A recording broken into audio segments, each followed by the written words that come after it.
नमस्कार दोस्तों, कैसे हैं आप लोग। उम्मीद करते हैं बढ़िया होंगे।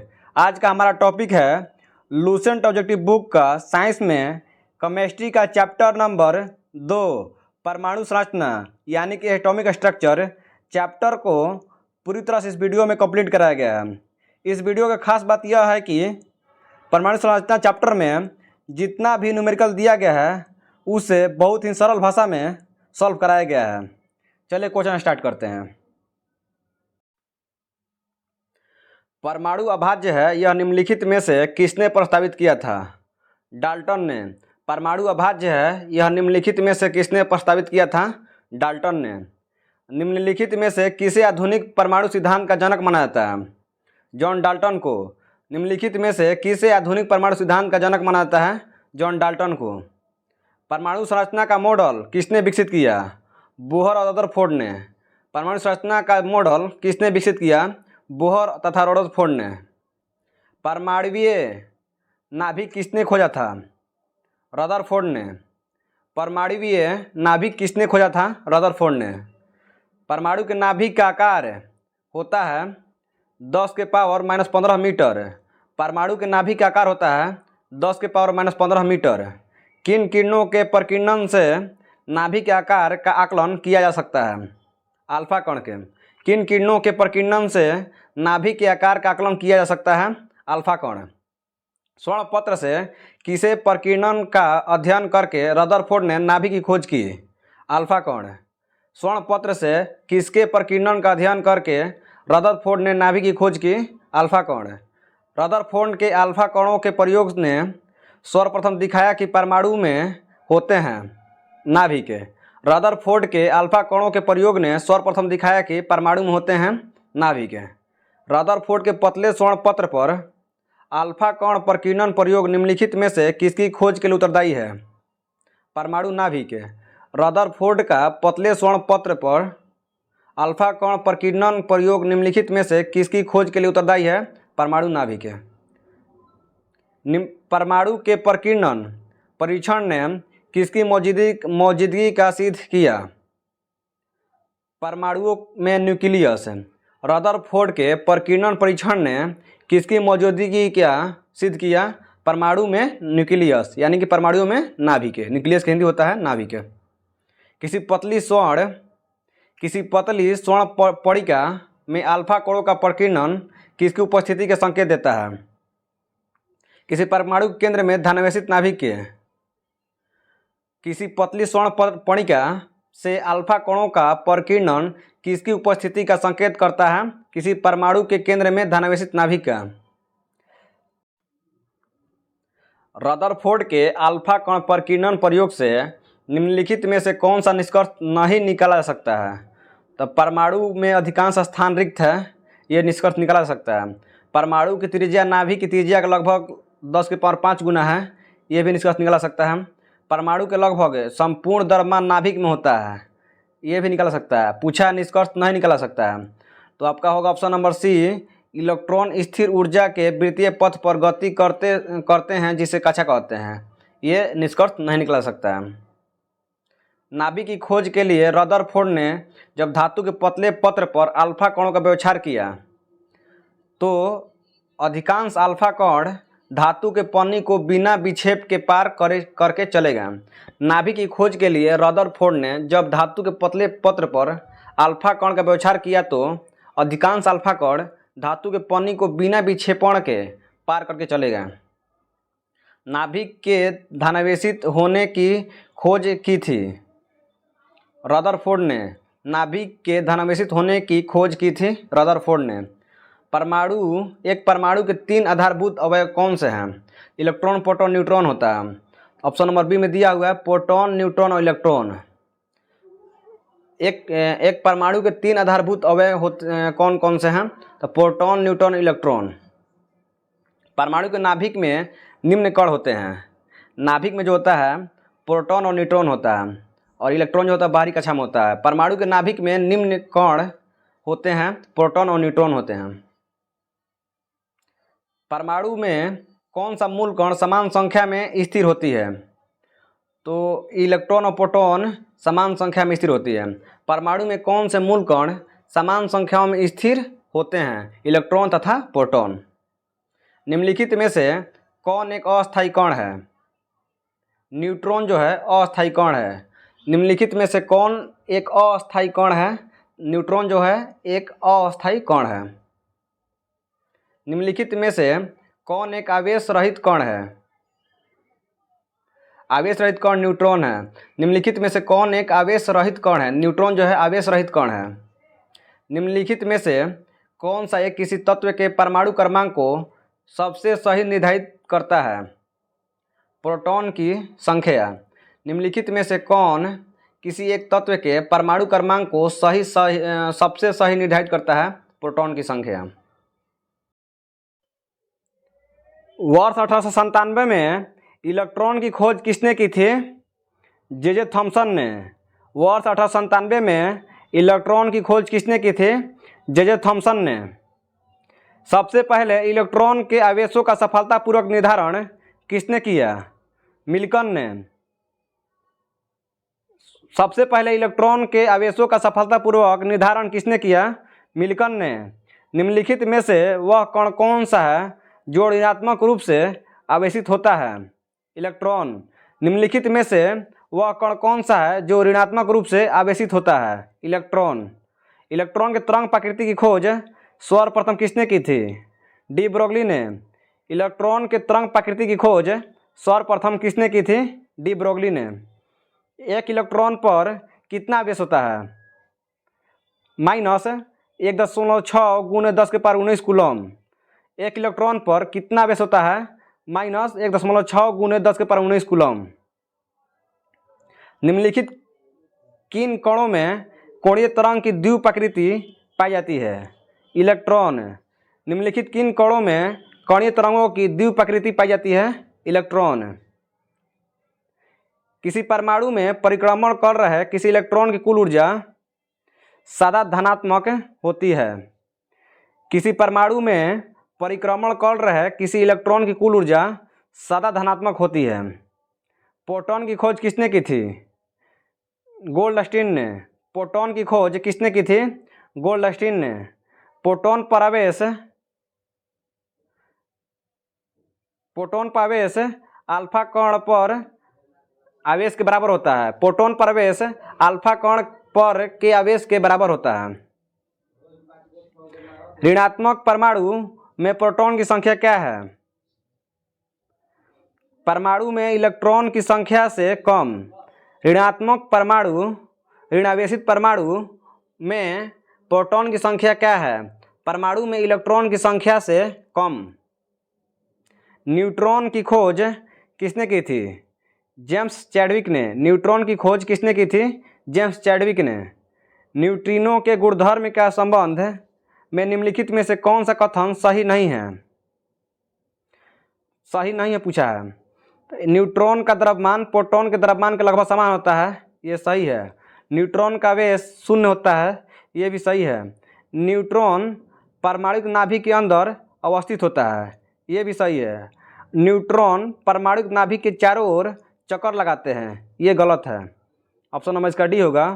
पूछा है क्वेश्चन में कि न्यूट्रॉन के गुणधर्मों के संबंध में निम्नलिखित में से कौन सा कथन सही नहीं यानी कि गलत है? ऑप्शन नंबर डी जो है ये गलत है। न्यूट्रॉन परमाणु के नाभिक में चारों ओर चक्कर लगाता है, ये गलत है। निम्नलिखित में से किस परमाणु के नाभिक में न्यूट्रॉन नहीं होता है? हाइड्रोजन परमाणु के। निम्नलिखित में से किस परमाणु के नाभिक में न्यूट्रॉन नहीं होता है? हाइड्रोजन के। पॉजिट्रॉन की खोज किसने की थी? एंडरसन ने। पॉजिट्रॉन की खोज करता है एंडरसन। पॉजिट्रॉन किसका प्रतिकण है? इलेक्ट्रॉन के। पॉजिट्रॉन जो है किसका प्रतिकण है यानी कि एंटी पार्टिकल है इलेक्ट्रॉन के। एक भारतीय वैज्ञानिक जिसका नाम एक विशिष्ट मूल कण के रूप साथ जुड़ा है वो है बोस। एक भारतीय वैज्ञानिक जिसका नाम एक विशिष्ट मूल कण के साथ जुड़ा है वह है बोस। किस न्यूक्लियर कण में कोई द्रव्यमान और कोई आवेश नहीं होता है किंतु प्रचक्रण होता है? न्यूट्रिनो। किस न्यूक्लियर कण में कोई द्रव्यमान और कोई आवेश नहीं होता है किंतु प्रचक्रण होता है? न्यूट्रिनो। वह कण जो न्यूक्लियन को बांधे रखने का कार्य करता है। मेसॉन, वह कण जो न्यूक्लियन को बांधे रखने का कार्य करता है वह है मेसॉन। न्यूट्रिनो की खोज किसने की थी? पाउली ने। न्यूट्रिनो की खोज करता है पाउली। मेसॉन के खोज करता है युकावा। मेसॉन के खोज करता है युकावा। निम्नलिखित में से कौन सा एक परमाणु का भाग नहीं है? फोटॉन जो है परमाणु का भाग नहीं है। निम्नलिखित में से कौन सा एक परमाणु का भाग नहीं है? तो फोटॉन नहीं है। इलेक्ट्रॉन, प्रोटॉन, न्यूट्रॉन जो है परमाणु का भाग है। किसी तत्व के परमाणु संहिता निम्नलिखित में से किसकी संख्या के योग के बराबर होती है? केवल प्रोटॉन और न्यूट्रॉन के संख्या के। किसी तत्व की परमाणु संहिता निम्नलिखित में से किसकी संख्या के योग के बराबर होती है? तो केवल प्रोटॉन और न्यूट्रॉन की संख्या के। न्यूक्लियस की द्रव्यमान संख्या सदा उसके परमाणु क्रमांक से अधिक होता है।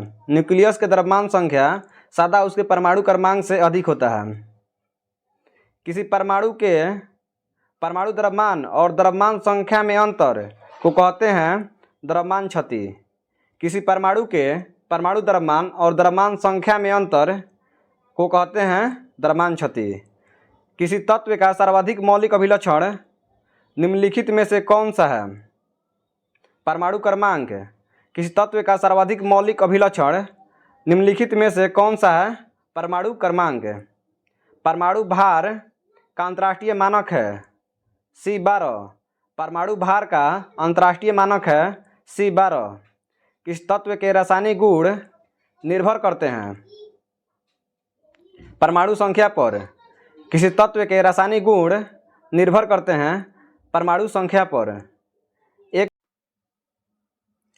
एक परमाणु में दो इलेक्ट्रॉनों की चारों क्वांटम संख्याएं आपस में समान नहीं हो सकती है। यह नियम निम्न में से किस वैज्ञानिक से संबंधित है? पाउली। एक परमाणु में दो इलेक्ट्रॉनों की चारों क्वांटम संख्याएं आपस में समान नहीं हो सकती है। यह नियम निम्न में से किस वैज्ञानिक से संबंधित है? पाउली। रासायनिक तत्व के अणु के संदर्भ में चुंबकीय क्वांटम संख्या का संबंध है अभिविन्यास से। रासायनिक तत्व के अणु के संदर्भ में चुंबकीय क्वांटम संख्या का संबंध है अभिविन्यास से। क्वांटम संख्या जो किसी कक्षा में अंतरिक्ष में अभिविन्यास की दिशा निर्दिष्ट करता है वह है चुंबकीय क्वांटम संख्या। क्वांटम संख्या जो किसी कक्षा में अंतरिक्ष में अभिविन्यास की दिशा निर्दिष्ट करता है वह है चुंबकीय क्वांटम संख्या। आणविक कक्षा का अभिविन्यास किसे नियंत्रित होता है? चुंबकीय क्वांटम संख्या से। आणविक कक्षा का अभिविन्यास किसे नियंत्रित होता है? चुंबकीय क्वांटम संख्या से। जब दो इलेक्ट्रॉन एक ही कक्ष में होते हैं तो उनमें क्या पाया जाता है? विपरीत चक्रण पाया जाता है। जब दो इलेक्ट्रॉन एक ही कक्ष में होते हैं तो उनमें क्या पाया जाता है? विपरीत चक्रण पाया जाता है। इलेक्ट्रॉन तब तक युग्मित नहीं होता है जब तक कि उसके लिए पर्याप्त रिक्त कक्षक समाप्त न हो जाए। यह सिद्धांत कहलाता है हुंड का नियम। इलेक्ट्रॉन तब तक युग्मित नहीं होता है जब तक कि उनके लिए पर्याप्त रिक्त स्थान कक्षक समाप्त न हो जाए। यह सिद्धांत कहलाते हैं हुंड का नियम। अनिश्चितता के सिद्धांत का प्रतिपादन किया हाइजेनबर्ग ने। अनिश्चितता के सिद्धांत का प्रतिपादन किया हाइजेनबर्ग ने। इलेक्ट्रॉन जैसे छोटे कणों की स्थिति तथा वेग का युगपत निर्धारण नहीं किया जा सकता है। यह कथन है हाइजेनबर्ग के अनिश्चितता सिद्धांत का। इलेक्ट्रॉन जैसे छोटे कणों की स्थिति तथा वेग का युगपत निर्धारण नहीं किया जा सकता है। यह कथन है हाइजेनबर्ग के अनिश्चितता के सिद्धांत का। किसी परमाणु का रासायनिक व्यवहार निर्भर करता है उसके न्यूक्लियस में गिर्द घूम रहे इलेक्ट्रॉनों की संख्या पर। किसी परमाणु का रासायनिक व्यवहार निर्भर करता है उसके न्यूक्लियस के गिर्द घूम रहे इलेक्ट्रॉनों की संख्या पर। जब कोई इलेक्ट्रॉन उच्च कक्षा से निम्न कक्षा में जाता है तो ऊर्जा का उत्सर्जन करता है। जब कोई इलेक्ट्रॉन उच्च कक्षा से निम्न कक्षा में जाता है तो ऊर्जा का उत्सर्जन करता है। निम्न युग्मों में से कौन सा एक कण प्रतिकण युग्म है? इलेक्ट्रॉन और पॉजिट्रॉन जो है एक कण प्रतिकण है। इलेक्ट्रॉन का पॉजिट्रॉन जो होता है प्रतिकण होता है। किसी नाभिक का परमाणु क्रमांक Z है तथा इसकी द्रव्यमान संख्या m है, तो नाभिक में न्यूट्रॉन की संख्या कितनी होगी? तो न्यूट्रॉन की संख्या बराबर होता है द्रव्यमान संख्या माइनस परमाणु क्रमांक, तो m माइनस Z होगा। द्रव्यमान संख्या m दिया हुआ है, परमाणु क्रमांक Z दिया हुआ है, न्यूट्रॉन की संख्या बराबर m माइनस Z होगा। परमाणविक संख्या Z एवं द्रव्यमान संख्या A के एक परमाणु में इलेक्ट्रॉनों की संख्या है। इलेक्ट्रॉन की जो संख्या होगा वो Z के बराबर होगा, क्योंकि इलेक्ट्रॉन की संख्या जो होता है वो परमाणुक संख्या के बराबर होता है। एक तत्व में इलेक्ट्रॉनों और न्यूट्रॉनों की संख्या क्रमशः 18 और 20 है। इस तत्व की द्रव्यमान संख्या है। द्रव्यमान संख्या बराबर होता है न्यूट्रॉन प्लस प्रोटॉन। तो न्यूट्रॉन दिया है 20 और प्रोटॉन नहीं दिया हुआ, तो इलेक्ट्रॉन के मान है 18, तो इलेक्ट्रॉन के मान के बराबर ही होता है प्रोटॉन संख्या, तो बराबर 18 जोड़ दीजिएगा, तब ये होगा, इसका सही आंसर होगा 38 बराबर 38 होगा। इसका ऑप्शन नंबर सी होगा। ऑप्शन नंबर सी इसका सही आंसर होगा 38। एक परमाणु में 9 इलेक्ट्रॉन, 9 प्रोटॉन और 10 न्यूट्रॉन है। उसकी द्रव्यमान संख्या होगी, द्रव्यमान संख्या बराबर होता है न्यूट्रॉन प्लस प्रोटॉन। न्यूट्रॉन है 10 और प्रोटॉन है 9, दोनों जोड़ेंगे तो 19 होगा। इसका आंसर होगा ऑप्शन नंबर डी। एक तत्व के परमाणु में 19 प्रोटॉन और 20 न्यूट्रॉन है। इसकी द्रव्यमान संख्या होगी, तो द्रव्यमान संख्या बराबर होता है neutron proton plus neutron, proton plus neutron होता है, मास बराबर होता है द्रव्यमान बराबर। प्रोटॉन का मान है 19 और न्यूट्रॉन का मान है 20, ये दोनों जोड़ेंगे तो ये होगा 39। ऑप्शन नंबर ए इसका सही आंसर होगा। किसी तत्व के परमाणु में 2 प्रोटॉन, 2 न्यूट्रॉन और 2 इलेक्ट्रॉन है, तो उस तत्व की द्रव्यमान संख्या कितनी होगी? द्रव्यमान संख्या बराबर होता है प्रोटॉन की संख्या प्लस न्यूट्रॉन की संख्या। प्रोटॉन की संख्या दिया हुआ है 2 और प्लस न्यूट्रॉन की संख्या है 2, दोनों मिलाकर 4 होगा। इसका सही आंसर होगा ऑप्शन नंबर बी 4। एक परमाणु की द्रव्यमान संख्या 23 है और परमाणु क्रमांक 11 है, तो प्रोटॉन की संख्या क्या होगा? तो देखिए प्रोटॉन की जो संख्या होता है परमाणु क्रमांक संख्या के बराबर होता है, तो परमाणु क्रमांक के मान दिया हुआ है 11, इसलिए ऑप्शन नंबर इसका डी होगा 11। अब देखिए 66 नंबर में Ra88 ऊपर में 226 के नाभिक में न्यूट्रॉन और प्रोटॉन की संख्या क्रमशः है। ये जो दिया हुआ 88 जो होता है परमाणु संख्या होता है और ऊपर जो होता है परमाणु भार होता है, द्रव्यमान संख्या होता है। पूछा है न्यूट्रॉन की संख्या, तो न्यूट्रॉन बराबर होता है द्रव्यमान माइनस प्रोटॉन की संख्या। तो द्रव्यमान का मान दिया है 226 माइनस प्रोटॉन की संख्या 88, घटाइएगा तो ये आपका 16 7 8, इनका 8 बचेगा, लास्ट में 138 होगा। तो ऑप्शन नंबर ए में 38 दिया हुआ है और पूछ रहा है प्रोटॉन की संख्या, तो प्रोटॉन की संख्या 88 भी करता है, तो ऑप्शन नंबर इसका ए सही आंसर होगा। कार्बन का परमाणु क्रमांक 6 और परमाणु भार 12 है। इसके नाभिक में कितने प्रोटॉन होंगे? नाभिक में कितने प्रोटॉन होंगे? तो प्रोटॉन संख्या जब निकाला जाता है तो परमाणु क्रमांक के बराबर ही प्रोटॉन संख्या होता है। इसका सही आंसर होगा 6। एक तत्व ए की परमाणु संख्या 13 है। इसमें संयोजी इलेक्ट्रॉन की संख्या होगी। संयोजी इलेक्ट्रॉन निकाला जाता है, परमाणु संख्या 13 का संयोजी इलेक्ट्रॉन होगा 2 8 और 3 होता है। तो इसमें पूछ रहा है संयोजी इलेक्ट्रॉन कितना होगा? इलेक्ट्रॉनिक विन्यास 2 8 3 होता है, तो इससे पूछ रहा है संयोजी इलेक्ट्रॉन कितना है। तो संयोजी इलेक्ट्रॉन जो भारी संख्या होता है वही होता है आंसर। तो ऑप्शन नंबर इसका डी सही आंसर होगा 3। इलेक्ट्रॉनिक विन्यास में जो बारी कक्ष होता है उसी को संयोजी इलेक्ट्रॉन कहते हैं। परमाणु संख्या 17 एवं द्रव्यमान संख्या 35 के एक क्लोरीन परमाणु के नाभिक में होते हैं। तो नाभिक में होगा आपका न्यूट्रॉन ऑप्शन और प्रोटॉन दिया हुआ है। तो प्रोटॉन की संख्या होगा 17, तो प्रोटॉन तो है नहीं, 17 नहीं होगा। अब न्यूट्रॉन पे देखते हैं, तो न्यूट्रॉन की संख्या बराबर होता है द्रव्यमान संख्या माइनस परमाणु संख्या। यानी प्रोटॉन की संख्या, तो अब द्रव्यमान संख्या है 35 और माइनस परमाणु संख्या दिया हुआ है 17, यानी प्रोटॉन की संख्या है 17। तो 35 में 17 घटाइए तो आपका आएगा 18, तो 18 न्यूट्रॉन इसका सही आंसर होगा। एक आयनिक कार्बन परमाणु के नाभिक में क्या होते हैं? 6 प्रोटॉन और 6 न्यूट्रॉन होते हैं। सोडियम के परमाणु संख्या 11 है, परमाणु द्रव्यमान 23 है। इसमें इलेक्ट्रॉन, न्यूट्रॉन और प्रोटॉन की संख्या क्रमशः होगा। परमाणु संख्या दिया हुआ है 11, सबसे पहले पूछा है इलेक्ट्रॉन की संख्या, तो इलेक्ट्रॉन की संख्या जो होता है परमाणु संख्या के बराबर होता है, इसलिए 11 होगा इलेक्ट्रॉन की संख्या। फिर न्यूट्रॉन पूछ रहा है, न्यूट्रॉन बराबर होता है परमाणु द्रव्यमान माइनस प्रोटॉन की संख्या। तो ये आपका 23 में से 11 घटेगा तो आपको 12 आएगा, तो 12 हो गया आपका न्यूट्रॉन की संख्या। और प्रोटॉन की संख्या पूछ रहा है, तो परमाणु संख्या के बराबर ही प्रोटॉन संख्या होता है, इसलिए आपका प्रोटॉन की संख्या 11 होगा। ऑप्शन नंबर इसका डी सही आंसर होगा। किसी तत्व का द्रव्यमान संख्या 35 है तथा उसमें 18 इलेक्ट्रॉन है, तो उसमें प्रोटॉन की संख्या होगा। तो प्रोटॉन की संख्या जो होता है इलेक्ट्रॉन संख्या के बराबर होता है, इसलिए इसका सही आंसर होगा 18, ऑप्शन नंबर बी होगा।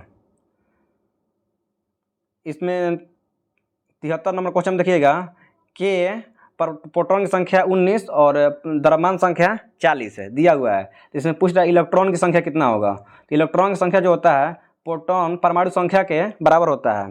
तो परमाणु संख्या दिया है 19, यानी कि 19 इसका, तो परमाणु संख्या के बराबर ही इलेक्ट्रॉन की संख्या होता है। ऑप्शन नंबर इसका बी सही आंसर होगा। तत्व यूरेनियम में प्रोटॉन की संख्या ज्ञात करें। तो परमाणु संख्या दिया हुआ 92 और परमाणु संख्या के बराबर ही होता है प्रोटॉन की संख्या, इसलिए इसका सही आंसर होगा 92।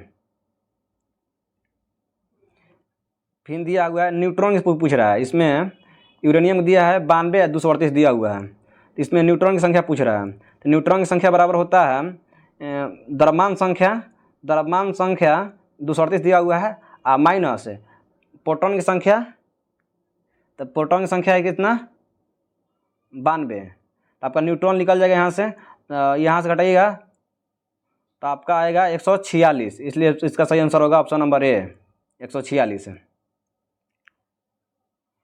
सोडियम परमाणु के कोर इलेक्ट्रॉन की संख्या, तो कोर इलेक्ट्रॉन जहाँ भी पूछता है तो आपको सबसे पहले सोडियम दिया है, सोडियम परमाणु का 11 क्रमांक होता है, परमाणु क्रमांक होता है 11। इसका इलेक्ट्रॉनिक विन्यास निकालेंगे तो 281 होता है इलेक्ट्रॉनिक विन्यास, ठीक है। इसमें कोर इलेक्ट्रॉन पूछा है, तो कोर इलेक्ट्रॉन बराबर होता है जो बाहरी कक्षा को छोड़कर, बाहरी इलेक्ट्रॉन को छोड़कर जो होता है अंदर में उसी को जोड़ दिया जाता है। तो 2 + 8 करेंगे ना तो 10 होगा, इसलिए इसका सही आंसर होगा option number D 10।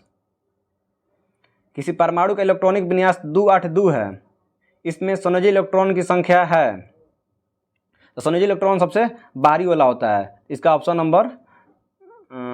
Number D होगा, यानी कि संयोजी इलेक्ट्रॉन की संख्या 2 होगा। निम्नलिखित में से 20 न्यूट्रॉन और 18 इलेक्ट्रॉन वाला कण कौन सा है। तो 18 इलेक्ट्रॉन वाला कण जो होगा ऑप्शन नंबर बी में सिर्फ दिखाई दे रहा है कि प्रोटॉन की संख्या बराबर ही इलेक्ट्रॉन की संख्या होता है और बराबर ही परमाणु संख्या होता है। तो इसमें परमाणु संख्या कितना दिया हुआ है 18 दिया हुआ है इसी ऑप्शन में, और किसी में नहीं दिया, इसका ऑप्शन नंबर बी सही आंसर होगा। तत्वों की प्रकृति को ज्ञात किया सकता है इलेक्ट्रॉनिक विन्यास के द्वारा। तत्वों की प्रकृति को ज्ञात किया सकता है इलेक्ट्रॉनिक विन्यास के द्वारा। परमाणु क्रमांक 20 वाले परमाणु का इलेक्ट्रॉनिक विन्यास होगा, इसका होगा परमाणु क्रमांक 20 वाला 2 8 8 और 2, ऑप्शन नंबर सी में दिया हुआ है। 2 8 10 8 18 और 2 20 जोड़ेंगे तो ये होगा ऑप्शन नंबर सी, इसका सही आंसर होगा इलेक्ट्रॉनिक विन्यास 2 8 8 2। निम्नलिखित में से कौन सा एक क्लोरीन का सही इलेक्ट्रॉनिक विन्यास है। देखिए इसका सही होगा ऑप्शन नंबर बी हुआ, क्योंकि 2 के बाद फिर अधिकतम संख्या 8 होता है, इसलिए ऑप्शन नंबर बी ही होगा, क्योंकि क्लोरीन का परमाणु संख्या 17 होता है। तो इससे जोड़िएगा 2 8 7 जोड़िएगा तो 17 होगा।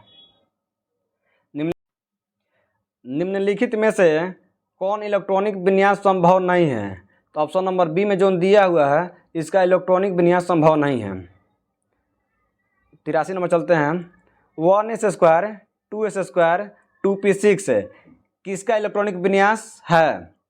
जो ऊपर में दिया हुआ है 2 2 2 2 6 उसको पहले जोड़ लीजिए, 2 + 2 और +6 यानी कि जोड़िएगा तो 10 होगा। ऑप्शन नंबर इसमें ऑप्शन देखिए किसका पास इलेक्ट्रॉन की संख्या 10 है, तो ऑप्शन नंबर बी में जो है इसके पास इलेक्ट्रॉन की संख्या 10 है। नियोन के पास भी 10 है और सोडियम के पास भी 10 है, क्योंकि एगो दे दिया है, 11 होता है लेकिन एक घट गया, एगो दे दिया इसलिए 10 हुआ।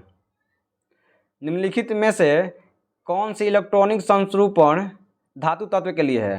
तो इलेक्ट्रॉनिक विन्यास के बाहरी कक्ष में जिसमें 1 इलेक्ट्रॉन हो, 2 इलेक्ट्रॉन हो और या 3 इलेक्ट्रॉन हो वो धातु तत्व बन जाते हैं।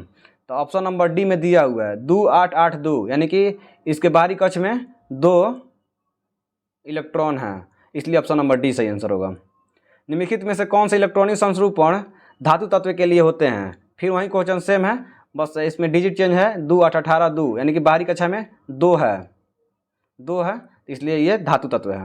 1 2 3 होना चाहिए बाहरी कक्ष में, वो धातु हो जाएगा।